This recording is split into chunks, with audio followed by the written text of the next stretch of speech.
Hello Riders, welcome to biker studio. இன்றைக்கி நம்ம பார்க்க போகிற வண்டி ஜாவா கிளாசிக். இதில் இன்னொரு மாடல் வருது 42. அதே மாதிரி ரெட் ரூஸ்டர்லேயே 2 மாடல் வருது.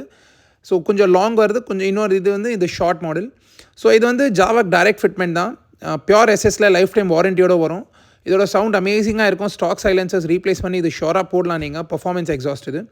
இதோட ஃபிட்டிங் ப்ராசஸும் ரொம்ப ஈஸி தான். ஹெடர் பைப்ஸ் லூஸ் பண்ணிவிட்டு எக்ஸாஸ்ட் ரிமூவ் பண்ணிவிட்டு ஃபுட்ரெஸ் கீழே இருக்கிற நட்டு ரிமூவ் பண்ணிவிட்டு இது டைரக்ட் ஃபிட்மெண்ட்டாக நீங்கள் மாட்டிக்கலாம். இப்போ வர நெக்ஸ்ட் கிளிப்பில் நம்ம இதோட சவுண்டு கேட்க போகிறோம். ஸோ கொஞ்சம் அமேசிங்கான சவுண்ட் சார். நீங்கள் கொஞ்சம் டைம் எடுத்துகிட்டு கேளுங்க. You will really love the sound of Red rooster.